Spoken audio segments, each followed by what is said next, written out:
அதே மாதிரி ஒரு பொண்ணுக்குமே பார்த்தீங்கன்னா பிசிஓடி 100 பேரில் பார்த்தீங்கன்னா ஒரு 80% பொண்ணுங்களுக்கு வந்து பாலிசிஸ்டிக் ஓவரி சிண்ட்ரோம் தான் இருக்குது. அப்போது வெயிட், ஓவர் வெயிட் இந்த மாதிரி இருக்கும்பொழுது டாக்டர்ஸ் என்ன சொல்லுவாங்க, நீ வெயிட்டை குறைச்சிட்டு வாமா அப்படின்றவாங்க. ஏஜ் ரிலேட்டட்னு சொல்லுவாங்க. இந்த மாதிரி நிறைய பேர் அஃபெக்ட் ஆகிருக்காங்க. இப்போ கண்டிப்பாக ஃபர்டிலிட்டி ரிலேட்டட் தான். அவங்க எல்லாருமே கண்டிப்பாக அக்குபங்க்சர் எடுத்தாங்கன்னா 60% கண்டிப்பாக தீர்க்க முடியும் தான். ஆனால் யார் தயாராக இருக்கா? நிறைய ஒரு டாக்டர் பார்த்தீங்கன்னா ஐவிஎஃப்க்கு போனாங்க.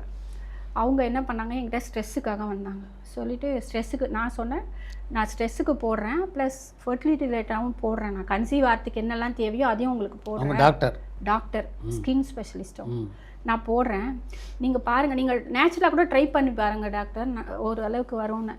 அவங்க வந்து ஸ்ட்ரெஸ்ஸுக்கு தான் வந்தாங்க. ஆக்சுவலாக அவங்க வந்துட்டு ட்ரை பண்ணி நேச்சுரலாகவே கன்சீவ் ஆகிட்டாங்க. ஐவிஎஃப்கே போகல அவங்க. அந்த மாதிரி வந்துட்டு ஐவிஎஃப் போனாலும் சரி போகாட்டியும் சரி அக்குபஞ்சர் 100% அவங்களுக்கு பண்ணும். இப்போ அந்த பொண்ணுக்கு வந்துட்டு தைராய்டு இருந்தாலும் ப்ராப்ளம் தான், பீரியட்ஸ் சரியாக வராது. பீரியட்ஸ் ஃபஸ்ட்டு ரெகுலர் பண்ணணும். இப்போ பார்த்தீங்கன்னா பாட்டியெல்லாம் கூட சொல்லுவாங்க, இந்த மாதிரி ப்ராப்ளம் அந்த பீரியட்ஸ் ப்ராப்ளம் அதெல்லாம் விடு, கல்யாணம் ஆனால் சரியாயிடும் இப்படி சொல்லி நிறைய பேர் கண்டுக்காமே விட்டுடுறாங்க. ஆனால் அது அப்படி கிடையாது. இப்போ இருக்கிற காலகட்டத்துக்கு கண்டிப்பாக நம்ம அதெல்லாம் பார்த்தாங்க. இப்போ அந்த பையனுக்கே நான் கல்யாணத்துக்கு பீரியட்ஸ்க்கு என்ன சம்பந்தம்? அது அப்படி சொல்லி பழக்கிட்டாங்க சார், அவ்வளோதான். நான் இப்போ என்ன சொல்கிறேன், இப்போ நான் அந்த பையன் சொல்கிறேன் பார்த்தீங்களா, அவன் நைட் ஷிஃப்ட்டு போகிறான். அதுக்கு என்ன சொல்கிறேன், 2 விஷயம் மட்டும் எல்லாரும் ஃபாலோ பண்ணால் கண்டிப்பாக 50% டிசீஸ் வந்து ப்ரிவெண்ட் பண்ணலாம். அப்படி டிசீஸில் இருக்காங்கன்னா அதை கொஞ்சம் குறைக்கவும் செய்யலாம். ஒன்று சாப்பிட்ற டைமு, தூங்குகிற டைம், இது 2ம்.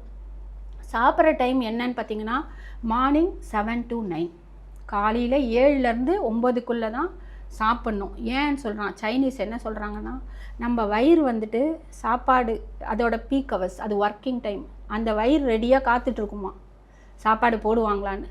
நான் 7 மணிக்கும் போட மாட்டேன், 8 மணிக்கும் போட மாட்டேன், 9க்கும் போடல. அது 9 மணிக்கு தான் அதோட டைமே முடிஞ்சிச்சு. அது என்சைம் சுரந்து காத்துட்டுருக்கு போடுவாங்கன்ட்டு. ஆனால் அது நம்ம போடவே இல்லை. அது என்ன ஆகும், நான் என்ன சொல்லுவேன், 10:30 மணிக்கு நான் சுட சுட நல்ல இட்லி அழகாக சாப்பிட்றேன். அது வயிற்றுக்குள்ளே போடுது. ஆனால் அதோட முடிஞ்சிச்சு. அது ஒர்க் பண்ண முடியாது. அது ட்ரை பண்ணுது, ஆனால் அது முடியாது. சும்மா அப்படி அரைச்சி பார்க்க முடியாது. அப்போ என்ன ஆகும்னா அந்த இட்லி வந்து அப்படியே ஸ்டே ஆகிடும் வயிற்றுக்குள்ளே. அப்போ அது வயிற்றுலையே இருந்து என்ன ஆகும், புளிச்சு போயிடும். புளிச்சு போயிட்டு நான் திருப்பி 1:30 மணிக்கு என்ன தான் நான் சரண பவனில் எந்த பவனில் வந்து சாப்பிட்டாலும் அதுவும் இதோட போச்சுன்னா அதுவும் புளிச்சு போயிடும்.